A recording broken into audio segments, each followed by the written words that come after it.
La sonrisa de Calígula, Nicolás Estazone. El enemigo público número cero. ¿Cómo se construye el poder? ¿Cómo un oscuro empleado de la burocracia de una república consigue acumular tanto poder como el de un tirano o un rey absoluto?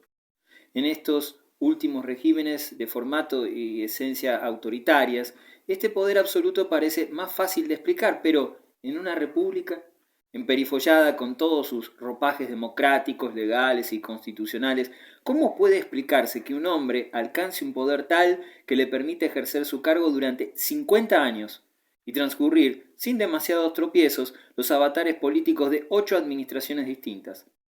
Tal vez, para intentar responder esta pregunta fascinante, podamos utilizar el ejemplo de uno de los personajes más interesantes de la historia del siglo XX. El nombre de nuestro nefasto héroe es John Hoover, y su ascenso en los entresijos del poder es la prueba más contundente de que el poder absoluto anida en cualquier régimen político, aun en aquellos que se jactan de poseer instituciones y mecanismos que lo impiden. En 1917, Hoover, con 22 años y recién recibido de abogado, logra ingresar, gracias a la palanca de uno de sus familiares, como un ayudante más, entre tantos, en la oficina del fiscal general de los Estados Unidos. En este modesto puesto del Departamento de Justicia, el joven Hoover fue testigo de uno de los acontecimientos políticos más impactantes de principios del siglo, el triunfo del comunismo en Rusia. Esta revolución, en apariencia lejana y ajena a los intereses de la democracia norteamericana, representó, sin embargo, una gran crisis para su clase dirigente, temerosa que las masas de trabajadoras de los Estados Unidos decidieran seguir el ejemplo de los bolcheviques. En este contexto, Hoover, apenas un oscuro empleado del Departamento de Justicia, se mostró como uno de los más exaltados anticomunistas, al punto que su jefe decidió encargarle el estudio de 450.000 informes sobre posibles comunistas en los Estados Unidos. Metódico y fanáticamente apegado a su labor, Hoover dedicó casi un año en el análisis de semejante pila de documentos, quedando a su solo juicio la decisión sobre quiénes debían ser considerados comunistas. Luego de semejante hazaña escrutadora, el bueno de Hoover elaboró una lista con 60.000 individuos que, a su xenófobo, prejuicioso, pacato, maniqueo y misógino punto de vista, debían ser perseguidos por el delito de tener opiniones políticas diferentes a las establecidas. Pero Hoover y sus jefes tenían un pequeño problema. Las formas democráticas y las instituciones americanas requerían que, si se iba a perseguir y encarcelar a 60.000 personas por sus opiniones políticas, este atropello debía hacerse con todas las de la ley, o cuanto menos con la aprobación pública. Lo primero que hicieron los muchachos del Departamento de Justicia de Washington fue una redada masiva que en una noche de 1919 acabó con 10.000 ciudadanos norteamericanos detenidos. Semejante atropello debía justificarse, aparecer, no como un atentado a las libertades individuales en un país que se jactaba de respetarlas, sino como un heroico esfuerzo para desarraigar ideas malignas del seno de la sociedad americana.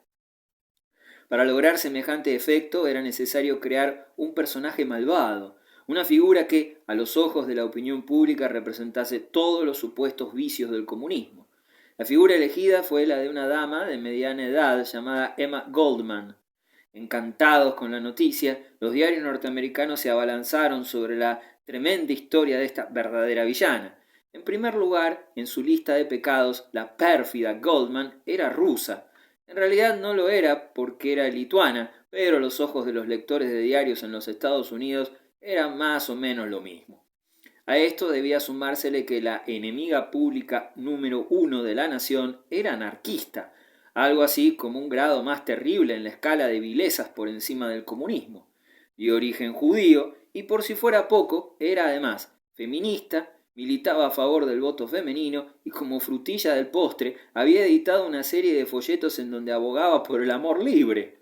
Nos resulta imposible no imaginar las babas cayendo del hocico blanco, protestante y anglosajón del perro de presa de Hoover al encontrar a semejante personaje para su campaña de demonización.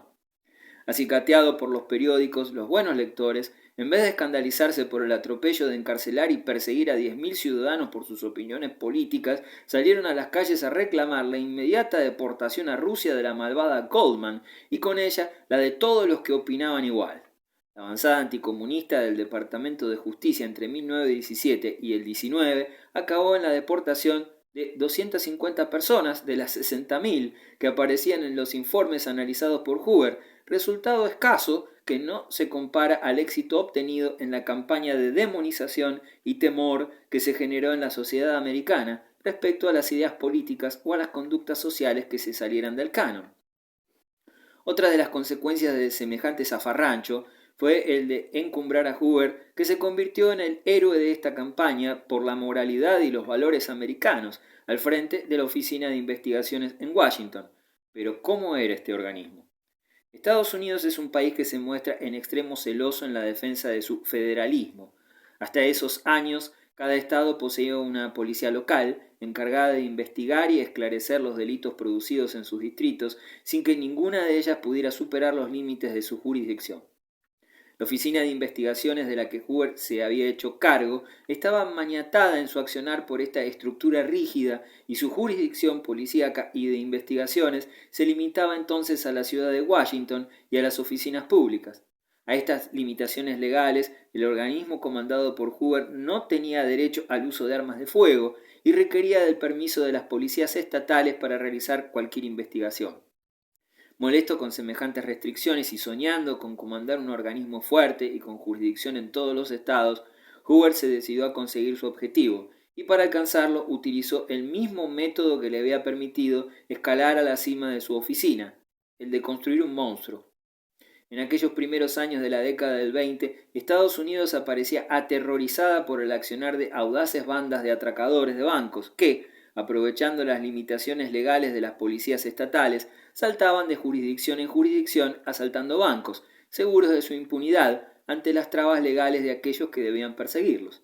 Atento a este fenómeno y dispuesto a sacarle todo el jugo posible para sus intereses, Hoover comenzó a investigar a uno de estos bandidos, un maleante especialmente espectacular en sus asaltos, llamado John Dillinger. Hoover, como ya había hecho en el caso de Emma Goldman, comenzó a filtrar datos a los periódicos que, fascinados con el personaje, transformaron al modesto maleante en un nuevo enemigo público número uno. Hoover permitió que la figura de su enemigo creciera a niveles míticos y cuando la opinión pública se encontraba lo suficientemente caldeada, inició una nueva campaña en los medios presentándose como el único capaz de atrapar al bandido. Solo necesitaba para ello que se modificaran de raíz las potestades de su oficina de investigación. La presión social, encantada y aterrorizada a la vez por este nuevo cuco, fue el impulso necesario para que el gobierno nacional dotara a la oficina de Hoover de poderes legales tales que le permitirían, sin prestar atención a las trabas federales, perseguir a Dillinger. Este monstruo, inflado por el propio Hoover, acabó cayendo en manos de la nueva y todopoderosa organización policial federal, conocida desde entonces como FBI. Con la captura, Hoover se convirtió en una figura nacional, terror de los criminales, capaz, gracias a este nuevo prestigio, de sobrevivir a los avatares políticos que acabaron con la administración republicana tras la crisis del 30 y que le permitió mantenerse en su puesto bajo la nueva administración demócrata de Roosevelt.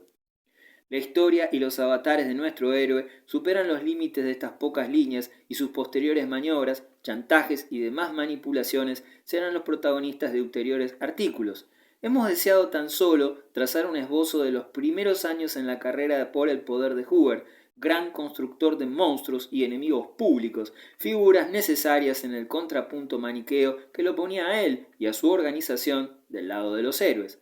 Para muchos, entre los que se incluyen los modestos responsables de estas líneas, el poder es hijo de la necesidad y Hoover tuvo el talento de ser la solución de las necesidades que él mismo administraba y ayudaba a construir. Esta maquiavélica capacidad de dosificar los miedos colectivos y de convertirse en su remedio imprescindible fueron la fórmula perfecta de este verdadero enemigo público número cero, número pionero que se ganó por él ser genio manipulador de los número uno.